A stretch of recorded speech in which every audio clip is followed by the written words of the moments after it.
Speaking of racism, we talk about racism very often on this program.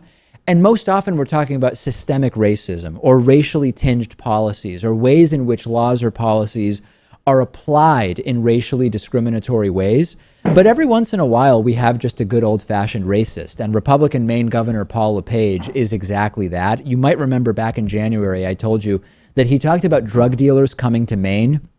And he said, these are drug dealers named D-Money who come to our state and get white girls pregnant. Absolutely insane comment to make. I mean, it makes absolutely no sense. A few days ago, he was asked about these comments during a town hall meeting, and he said straight up, almost all drug dealers that we are seeing in Maine are black or Hispanic. Here's what he had to say. I don't ask them to come to Maine and sell their poison, but they come. And I will tell you that 90+% of those pictures in my book,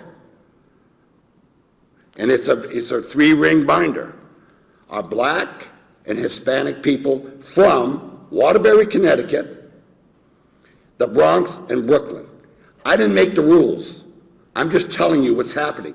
I want to handle this in 2 parts, if I may. First, the 90% comment, and then the sort of bigger picture of drugs in New England, which of course includes Maine.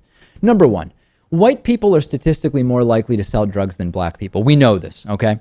Let's assume what Paul LePage is saying is actually true, which is based on this 3-ring binder that he gets or whatever, 90% of the people that they are arresting in Maine for selling drugs are black and Hispanic.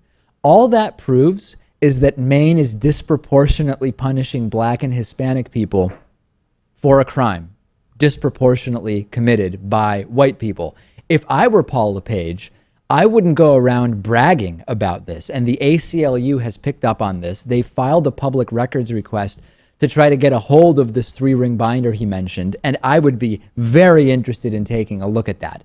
Now, I want to go beyond the 90% issue that he is bringing up here. Really interesting thing that's happening around drugs here in New England. And that is around this opiate problem that we have, painkillers, heroin, etc.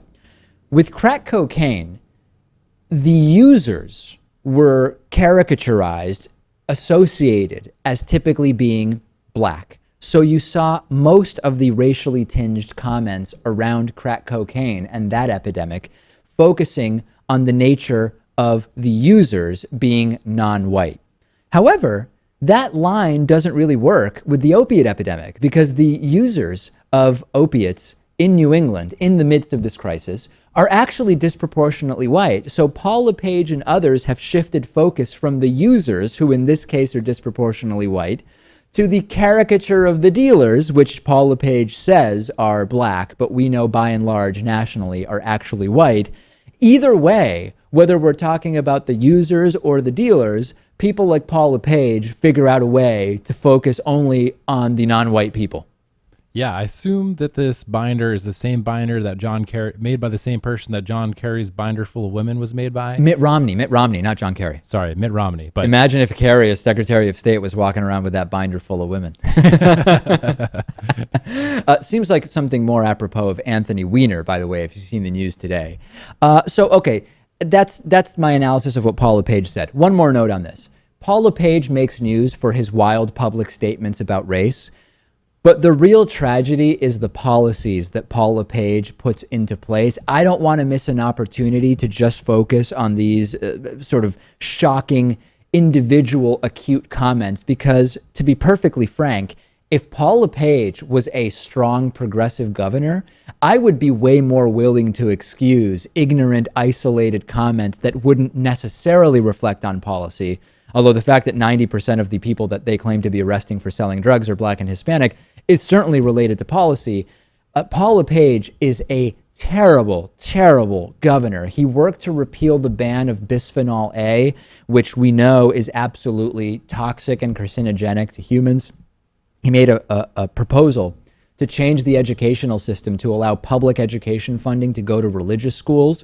He referred to the IRS as the new Gestapo, referencing the individual mandate of the Affordable Care Act. He opposes abortion. He tried to rezone 10 million acres in northern Maine for development that would have been terrible for climate change.